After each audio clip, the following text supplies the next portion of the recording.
Hello student, मैं Diksha. Welcome to my YouTube channel, जिसमें आज से हम शुरू करेंगे डेली एडिटोरियल एनालिसिस, जो जनसत्ता न्यूज़पेपर पर आधारित होगा। आज से हम देखेंगे कि जनसत्ता न्यूज़पेपर में क्या करंट अफेयर्स से संबंधित मुद्दे आए हैं और क्या एडिटोरियल रहा है, उनके सब के बारे में पढ़ते हैं और देखेंगे। आज के दिन की शुरुआत एक स्वामी विवेकानंद जी के वक्तव्य उठो जागो और तब तक नहीं रुको जब तक लक्ष्य ना प्राप्त हो जाए, इससे करते हैं। चलिए, तो इसके संदर्भ में ही एक कामकाजी युवाओं से संबंधित ही कुछ एक आर्टिकल आया हुआ है कि कामकाजी विसंगतियों से जूझते युवा। इसके संदर्भ में ये आर्टिकल है कि देश भर में सरकारें अधिक से अधिक विदेशी निवेश को आकर्षित करने के लिए नई प्रौद्योगिकी सेवा इकाइयों की तमाम सुविधाओं के साथ नियमों के अनुपालन में शिथिलता दे रही हैं, जिसमें रियायतों का लाभ ले रही हैं। इकाइयां भारत के सस्ते श्रम लचीले श्रम कानून की वजह से कर्मचारियों को प्रताड़ना का शिकार बनाने लगी हैं। शुरुआती दौर में बड़ी रिक्तियां दे रही हैं और इकाइयां समय अंतराल में छटनी वेतन कामकाजी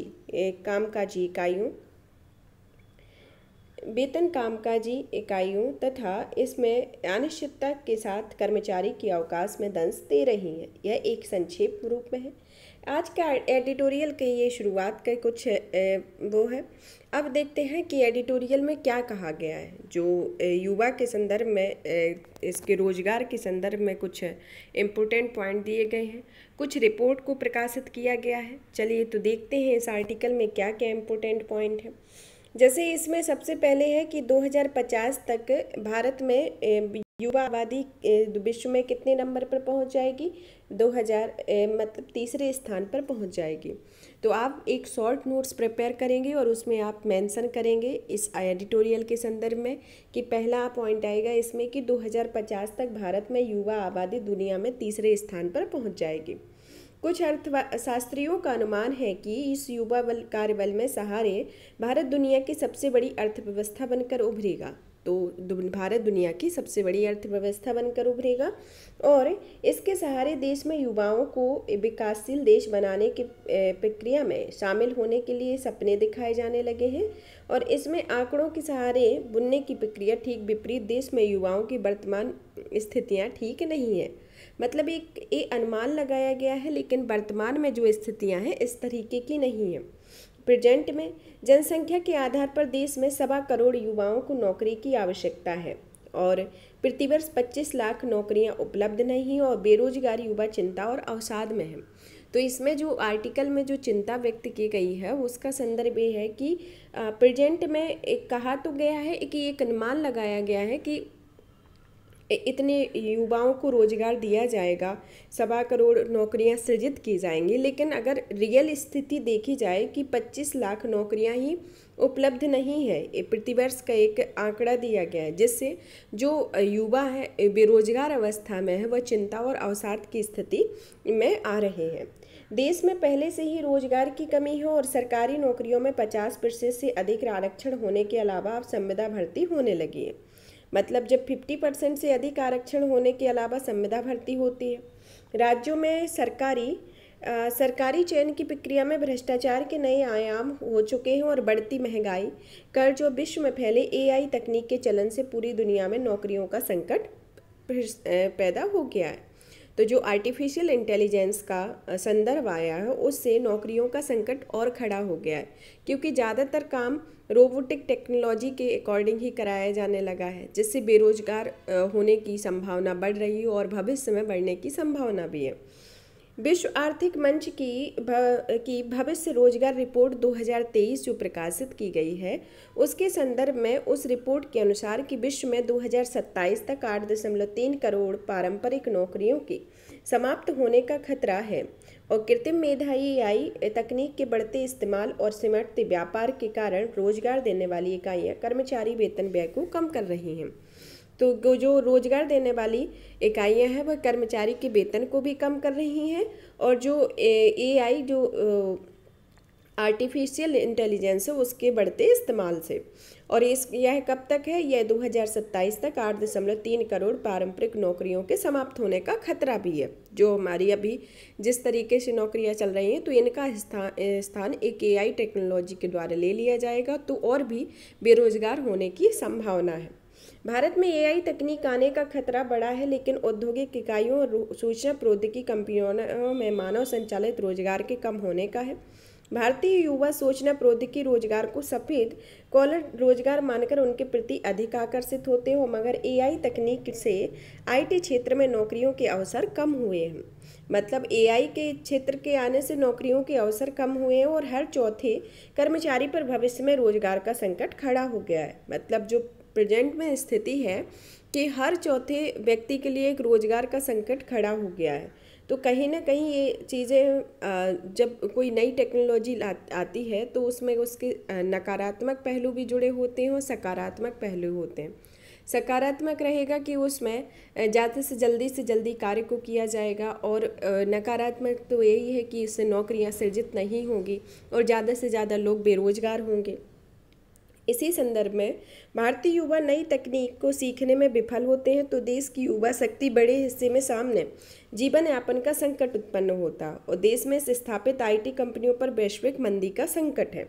तो एक स्थिति ये भी है कि जो देश में स्थापित आईटी कंपनियां उन पर वैश्विक मंदी भी आ सकती है। एआई तकनीक के विस्तार से आईटी कंपनियों को मिलने वाली बेरोजगारी परियोजनाओं में भारी कमी दिखाई दी गई है और इसके चलते कंपनियों में कर्मचारी छंटने की शुरुआत हो गई है। देश में कार्यरत 35% से अधिक कंपनियां कर्मचारी भर्ती में एआई तकनीक का इस्तेमाल कर रही हैं और इस तकनीक में मानवीय संवेदनाएं भी खत्म हुई हैं। जब ज़्यादा से ज़्यादा एआई आर्टिफिशियल इंटेलिजेंस का यूज़ होगा तो उससे जो मानवीय इमोशन है जो है वह ख़त्म होगा धीरे धीरे। वह 2025 तक भारत में आईटी क्षेत्र में 22 लाख नौकरियां समाप्त हो जाएंगी। तो ये कब की स्थिति है? अभी 2 साल बाद की ही है कि जो 2023 चल रहा है, 23 तो ख़त्म ही हो रहा है, 2025 तक मतलब 1 से 1.5 साल में सिचुएशन ऐसी आ जाएगी कि आईटी क्षेत्र से 22 लाख नौकरियां समाप्त ही हो जाएंगी। भारत के बड़े शहरों में 1 वर्ष की अवधि में 16% नौकरियां समाप्त हुई और भारत के आईटी क्षेत्र में 50% नौकरियां कम हो रही हैं। तेजी से विकसित हुए भारतीय नवोद्यम जो उच्च वेतनमान पर तकनीकी प्रशिक्षित युवाओं को सेवा में ले रहे थे, चालू वर्ष में ऐसे 102 नवोद्यम अपने 40,000 कर्मचारियों को 1 माह का अतिरिक्त वेतन देकर नौकरी से बाहर हो चुके हैं। तो ये एक तरीके का डेटा है जिसमें 35% नव उद्यम पिछले 1 वर्ष की मंदी बंद हो चुके हैं। एक global workforce new view report 2023 जो एक ग्लोबल रिपोर्ट जारी की गई है जिसमें कहा गया है कि 77 देशों में कार्यरत कर्मचारियों के सर्वेक्षण पर आधारित है, जिसके अनुसार भारत के 47% युवा कर्मी अपनी नौकरी की सुरक्षा के लिए सर्वाधिक चिंतित हैं। रोजगार छिनने की चिंता भारतीय युवाओं की कार्यक्षमता को प्रभावित करती है।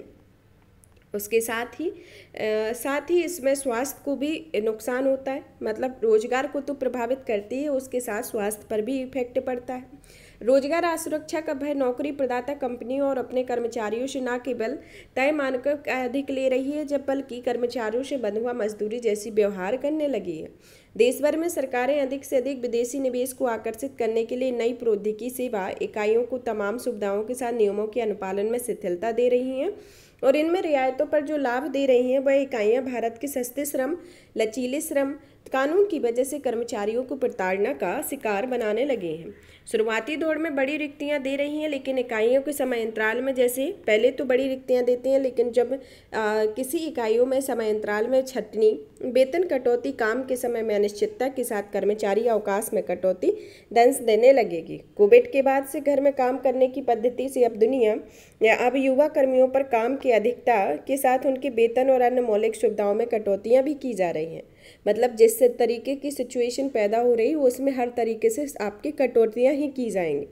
विदेशी इकाइयों में भारत स्थित दफ्तरों में काम कर रहे युवाओं पर उस देश की समयकाल लागू किया जा रहा है जिसमें कार्यरत कर्मी देर रात तक से अलसुबह तक काम करने को मजबूर है और इस समय अनियमितता में कार्यरत कर्मियों की दिनचर्या भोजन समय के साथ उनके सामाजिक व्यवहार में भी अवसाद देख रहा है।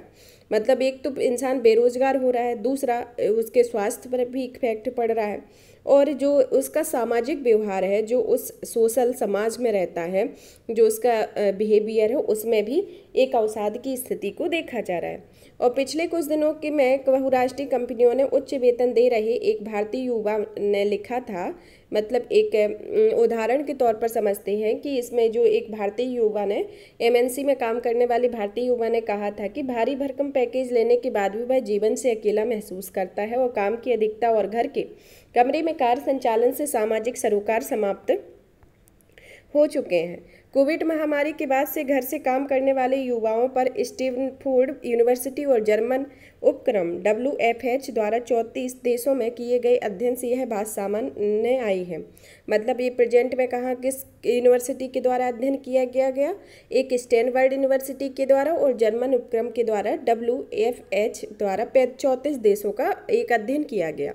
इस अध्ययन के पर यह बात सामने आई कि घर से काम करने की प्रणाली से न केवल कर्मचारियों की मानसिकता प्रभावित हो रही है, बल्कि काम की गुणवत्ता और उत्पादकता भी कम हो रही है।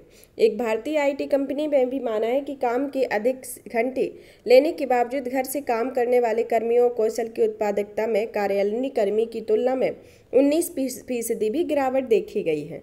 मतलब जो कोविड टाइम पे वर्क फ्रॉम होम की जो अवधारणा आई थी और उसके थ्रू ये सिस्टम चला है, उसमें जो देखा गया है कि जब स्टार्टिंग में जब ऑफिस जाते हैं लोग काम करते हैं तो उसमें जो इफ़िशियंसी उनकी देखने को मिलती है, वह प्रेजेंट टाइम में वर्क फ्रॉम होम से 19% की उसमें गिरावट को देखा गया है। मतलब उनकी इफ़िशियंसी कम देखने को मिली है। कंपनियों के लाभ और देश में GDP के लिए, देश के युवाओं के लिए स्वास्थ्य खिलवाड़ देश के भविष्य के लिए ठीक नहीं है। पहला तो ये स्वास्थ्य हो गया, फिर उससे खिलवाड़ भी ठीक नहीं है कि भाई अगर इस तरीके से रहेगा तो GDP पे भी इफेक्ट पड़ेगा और कंपनियों के लाभ पे भी इफेक्ट पड़ेगा। अवसाद के कारण युवा आत्मघाती कदम भी उठाते हैं, जैसे सुसाइड अटेम्प्ट वाले केसेस भी देखने को मिलते हैं या मिलेंगे। नवा मानवाधिकारों के उल्लंघन के साथ कर्मचारी अधिकारियों को नोचा जा रहा है तथा कर्मचारियों के हितों की रक्षा के लिए जवाबदेह भारतीय निगरानी विभाग कर्मचारियों की हित रक्षा में विफल साबित हो रही है। कार्यवाहियों के लिए विभागों को शिकायतों का इंतजार है और यह आम भारतीय कर्मचारी व्यवस्था और न्याय प्रणाली को त्वरित और विश्वसनीय नहीं मानता है। भारतीय कारखाना अधिनियम कर्मचारियों से एक सप्ताह में 48 घंटे से अधिक और प्रतिदिन 9 घंटे से अधिक काम लेने की इजाज़त नहीं देती है। मतलब जो कारखाना अधिनियम का एक्ट है उसके अंतर्गत एक कर्मचारी से एक सप्ताह में 48 घंटे से अधिक और 9 घंटे से अधिक काम करने की इजाज़त नहीं देती है। वहीं लगातार 5 घंटे से अधिक काम कर लेने पर भी निषेध करती है। मतलब जो कारखाना अधिनियम है उसके अंतर्गत ही प्रावधान किए गए हैं। अतिरिक्त घंटे काम करने पर कर्मचारी को नियत वेतन से दुगना वेतन देने का हकदार होगा। इसके संदर्भ में भारत में श्रम अधिनियम कर्मचारियों के हित संरक्षण करने, मानवाधिकारों के हनन को रोकने के लिए रोजगार प्रदाता संस्थाओं को नियमित परीक्षण के दायरे में लाता है और श्रम कानूनों के तहत पर्यवेक्षी और मध्यम प्रबंधन कर्मियों के अहित को रोकने, कर्मचारियों के शारीरिक और मानसिक शोषण रोकने के लिए निजी कंपनियों का निरंतर निरीक्षण करना श्रम अधिकारी का कर्तव्य है। मगर देश का श्रम विभाग खुद विभागीय कर्मचारियों की कमी और रिक्त पदों की समस्या से जूझ रहा है तथा इस हालत में भारतीय युवा कर्मियों के रोजगार और अधिकारों की सुरक्षा का एक ज्वलंत मुद्दा है। इस समय रहते अगर इसका हल नहीं खोजा गया तो हाल में जैसे G20 देशों में इंदौर में संपन्न बैठक में तकनीकी मानव श्रम में असमानता के मुद्दे पर सामाजिक तथा वित्तीय सुरक्षा को रेखांकित तो किया है, लेकिन सवाल सहमति से अधिक मानव श्रम अधिकारों की सुरक्षा का होना चाहिए। इसके संदर्भ में कुछ बातें कही गई हैं। तो इस आर्टिकल में हमने बहुत सारी कुछ रिपोर्टों के बारे में देखा। इस रिपोर्ट के संदर्भ में युवाओं की क्या स्थिति है, युवाओं को रोजगार ना मिलने से या बेरोजगारी की स्थिति पैदा होने से क्या क्या उस पे इफेक्ट पड़ा हुआ है, क्या काम में दक्षता रही, इन सब के बारे में इस आर्टिकल को पढ़ा। अब आज का दूसरा आर्टिकल या इसके संदर्भ में दूसरा आता है कि हिंसा का तंत्र। इसमें इस संदर्भ में है कि सर्वोच्च न्यायालय ने कुछ आदेशों और निर्देशों को अमल में नहीं लाने के संदर्भ में दिया गया है। यह भीड़ हिंसा के मामले में 5 साल पहले सर्वोच्च न्यायालय ने उपचारात्मक उपायों के अमल संबंधी निर्देशों के मामले में यही हुआ है। इस संदर्भ में यह आर्टिकल दिया गया है।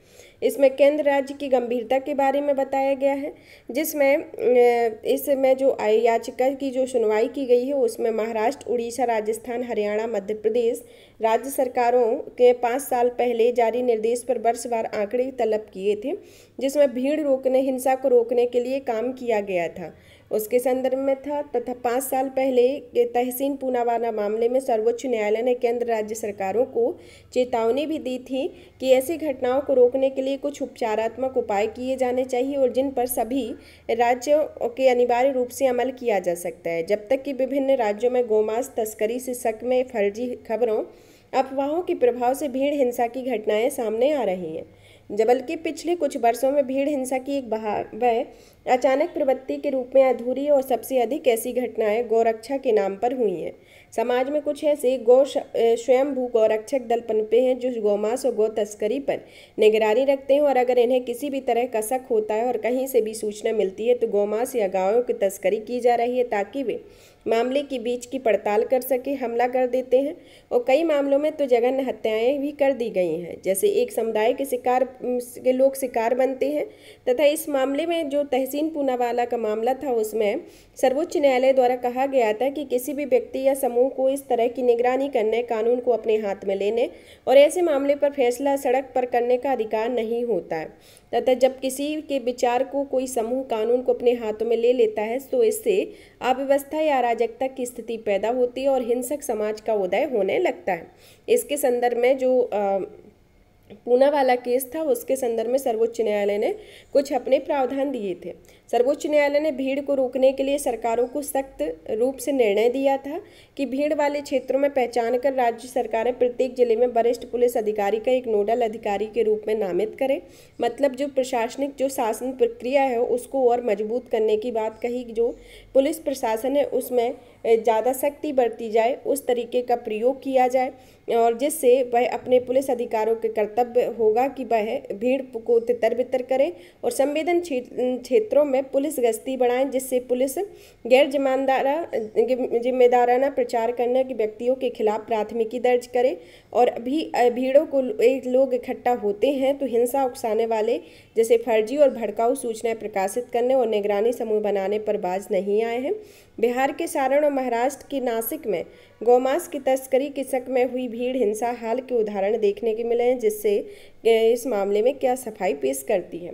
इस संदर्भ में जो भीड़ हिंसा से संदर्भ में यह आर्टिकल दिया गया है, जिसमें हाल ही में जो बिहार के सारण और महाराष्ट्र के नासिक में गौमांस की तस्करी के शक में जो भीड़ हुई थी उस जहाँ पर भी भीड़ एकत्रित हो जाती है तो वहाँ हिंसा होती है या फिर भगदड़ मच जाती है, जिससे काफ़ी लोगों की जान जाती है। तो इसके संदर्भ में सरकार के द्वारा जो सुप्रीम कोर्ट है उनके द्वारा जो पूनावाला केस है उसमें कुछ विचार भी दिए गए थे, तो उनको सख्ती से राज्यों और केंद्रों दोनों सरकारों के लिए सख्ती से लागू करने के लिए कहा गया था।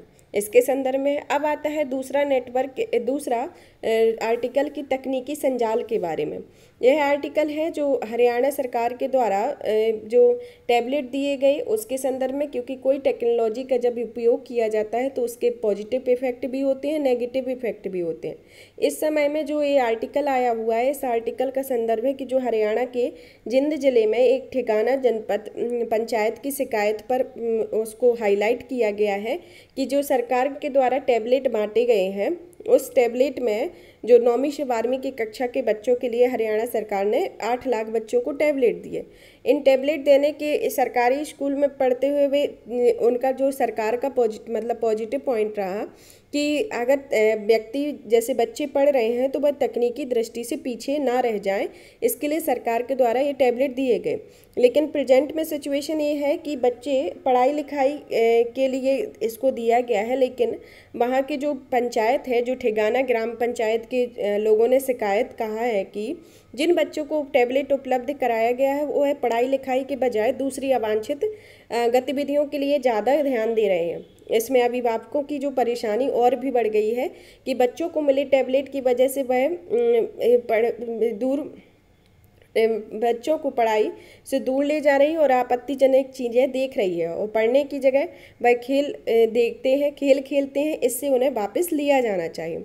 तो जो सरकार के द्वारा टैबलेट दिए जा रहे हैं उनको पुनः वापस लेने की इनके अभिभावकों के द्वारा यह आधार बना के इसको प्रस्तुति की गई है कि सरकार ने टैबलेट देते हुए मोबाइल यंत्र प्रबंधन प्रणाली को लागू करने की बात की थी, जिसके जरिए अनेक वेबसाइटों को प्रतिबंधित किया जा सकता है। लेकिन अब भी बच्चे टैबलेट में नई नई ऐप डालकर उसमें पूरे दिन गेम खेलते, गैर जरूरी सामग्री देखते रहते हैं और निश्चित रूप से आज के दौर में ग्राम पंचायत और वहाँ के लोगों की इस शिकायत को अलग अलग नज़रिए से देखा जाएगा। तकनीकी को आधुनिक जीवन शैली के अनिवार्य मानने वाले तबका इससे बच्चों को भविष्य की प्रतियोगिता से बाहर करने और आगे बढ़ने की दौड़ में पीछे करने की कोशिश पर देखेगा। आधुनिकता और विकास के सफर में बने रहने के लिए जरूरी कोई संसाधन बच्चों को सोचने समझने की प्रक्रिया को बाधित करने और इसके बाद समुचे व्यक्तित्व पर विपरीत असर डालने वाले साबित होने लगे हैं और उन्हें देखा जाएगा। आधुनिक तकनीकी के बहुस्तरीय फायदे हैं, लेकिन यह तभी संभव है जब इसके उपयोग को जरूरी और सजगता और प्रशिक्षण हो। यह सही बात है कि अगर किसी टेक्नोलॉजी का आप सही से उपयोग करते हैं तो उसके पॉजिटिव एस्पेक्ट हमें मिलेंगे, पॉजिटिव प्रॉफिट होगा। लेकिन अगर आप उसका मिसयूज करते हैं या फिर जिस समय पे जिस एज के अकॉर्डिंग उसका यूज़ नहीं करते हैं तो वो आपकी करियर पर इफ़ेक्ट डालेगा। जैसे और उनके जैसे बच्चों की प्रेजेंट में जो यहाँ की ठिगाना पंचायत है उसमें अभिभावकों के द्वारा सरकार से अपील की गई है कि यह टैबलेट वापस ले ले, इसके संदर्भ में रहा है। तो इसमें जो बच्चों के जिज्ञासु और कोमल मन मस्तिष्क में नई चीज़ों को उपयोग करते हुए उनकी जटिलताओं से अनभिज्ञ होता है। इसी क्रम में कई बार इंटरनेट पर मौजूद ऑनलाइन गेम या फिर आपत्तिजनक वीडियो जैसे संसार में प्रवेश कर लिया है। जैसे इसके व्यापक असर को देखते हुए संयुक्त राष्ट्र के शैक्षणिक वैज्ञानिक और सांस्कृतिक संगठन यूनेस्को ने शिक्षा में तकनीक पर एक अपनी रिपोर्ट में कहा था कि शिक्षा क्षेत्र में केवल उन्हीं तकनीकों की अनुमति दी जानी चाहिए जो स्पष्ट रूप से सीखने में मदद करती हैं। यूनेस्को की इस चिंता को समझा जा सकता है कि स्कूलों में मानव केंद्रित दृष्टिकोण की ज़रूरत है, न कि डिजिटल तकनीकी उपकरण को काम करने की, न कि वो हावी हो जाए। सरकार और समाज को यह सुनिश्चित करने की ज़रूरत होती है कि वह तकनीकी के बच्चे के व्यक्तित्व में सकारात्मक विकास में सहायक कारक हो। तो इसके संदर्भ में कहा गया है, एक प्रेजेंट में तो उदाहरण ही है और इसके पहले यूनेस्को के द्वारा एक रिपोर्ट दी गई थी। अब आती है एक रिपोर्ट जो बच्चों की तस्करी के संबंध में कुछ आंकड़े आए हैं जो उत्तर प्रदेश, बिहार और उत्तर प्रदेश के संदर्भ में है। इसमें एक बच्चों के संदर्भ में एक आकलन की एक रिपोर्ट जारी की गई है जिसमें वर्ष 2016 से 2022 के बीच के बच्चों की तस्करों में सर्वाधिक घटनाओं को देखने को मिला है। इसके संदर्भ में यह आर्टिकल आया हुआ है कि इसमें 3 राज्यों में, जिसमें उत्तर प्रदेश, बिहार और आंध्र प्रदेश शीर्ष 3 राज्यों में शामिल है, जिसमें दिल्ली में कोविड-19 के पहले के मुकाबले महामारी के बाद के चरणों में बाल तस्करी के मामले में 68% की बढ़ोतरी दर्ज की गई है, जिसमें एनजीओ के एक नए अध्ययन से कुछ जानकारी एकत्रित की गई है। एनजीओ के द्वारा अध्ययन किया गया है जिसमें child traffic in India insight from situation data analysis and need for tech driven intervention strategy report वाली एक व्यापक रिपोर्ट में इस आंकड़े को दिया गया। इस रिपोर्ट को गेम्स 24/7 और कैलाश सत्यार्थी के चिल्ड्रन फाउंडेशन ने संयुक्त रूप से मिलकर तैयार किया था तथा कैलाश सत्यार्थी चिल्ड्रन फाउंडेशन के संस्थापक, शांति के लिए नोबेल पुरस्कार जीतने वाले कैलाश सत्यार्थी, और यह रिपोर्ट रविवार को विश्व मानव तस्करी निरोधक दिवस के मौके पर जारी की गई थी। इस दिवस के अंतर्गत इस दिवस पर जारी की गई इस रिपोर्ट में बाल तस्करी को चिंताएं व्यक्त की गई, जिस रिपोर्ट के मुताबिक उत्तर प्रदेश, बिहार, आंध्र प्रदेश शीर्ष 3 राज्यों में 2016 से 2000 बच्चों के बीच सबसे ज़्यादा मानव तस्करी या बच्चों की तस्करी को देखा गया। इस रिपोर्ट में दिल्ली में कोविड-19 के पहले के मुकाबले महामारी के बाद बच्चों की तस्करी में 68% की बढ़ोतरी दर्ज की गई है। मतलब जब कोविड था उसके पहले से अभी तक में तो 68% की बढ़ोतरी देखी गई। अगर जिलेवार देखा जाए तो सबसे ज़्यादा जयपुर शहर में, और सूची में 4 स्थानों पर राष्ट्रीय राजधानी क्षेत्र दिल्ली के कुछ शहर इलाके शामिल हैं। गेम्स X24 की टीम ने बाल तस्करी से जुड़े कुछ KCFC और उनके सहयोग से जुटाए गए हैं, जिसमें अध्ययन में पता चला है कि 21 राज्यों में 262 जिलों में बाल तस्करी के चलन और तरीकों के व्यापक जानकारी मुहैया कराई है। और इस अध्ययन के मुताबिक 18 साल से कम बच्चों में कम से कम 13,549 बच्चों को बचाया गया है। और इस रिपोर्ट में 80% बच्चे 13 से 18 साल की उम्र के हैं, जबकि 12% 9 से 12 साल की उम्र के और 2% 9 साल से कम उम्र के हैं। इस रिपोर्ट दर्शाती है कि बाल तस्करी में अलग अलग उम्र के बच्चों को प्रभावित किया गया है, जिसकी वजह से एक व्यापक मुद्दा बन गया है। इस रिपोर्ट में विभिन्न राज्यों में बाल तस्करी में महत्वपूर्ण मामलों में वृद्धि हुई है, जिसमें सर्वाधिक वृद्धि उत्तर प्रदेश में रही है। और कोविड-19 के पहले मतलब 2016 से 2019 में दर्ज जैसी घटनाएं 267 थीं, लेकिन वर्तमान में महामारी के बाद से इस 2021 से 22 में इसमें भारी वृद्धि हुई और 1214 हो गई, मतलब कि 267 से 1214 हो गई। कर्नाटक में 18 गुना वृद्धि दर्ज की गई है और इसमें यह बढ़कर 18 गुना वृद्धि की, इसमें मामलों की संख्या बढ़कर 110 हो गई है। रिपोर्ट में इस चिंताजनक आंकड़ों के बावजूद पिछले एक दशक में सरकार और प्रवर्तक एजेंसियों द्वारा उठाए गए सकारात्मक कदमों को रेखांकित किया है। हालांकि रिपोर्ट में बाल तस्करी से प्रभावी रूप से निपटने के लिए एक व्यापक तस्करी निरोधक कानून की जरूरत पर जोर दिया गया है। इस संदर्भ में बाल तस्करी के संदर्भ में यह रिपोर्ट प्रकाशित की गई कि उसके संदर्भ में विश्व मानव तस्करी निरोधक दिवस के संदर्भ में जो हाल ही में मनाया गया है। यहाँ पर हमारा आज के एडिटोरियल एनालिसिस फिनिश होता है। और भी इसी तरीके की वीडियो को देखने के लिए चैनल को लाइक करें, सब्सक्राइब करें, शेयर करें। धन्यवाद।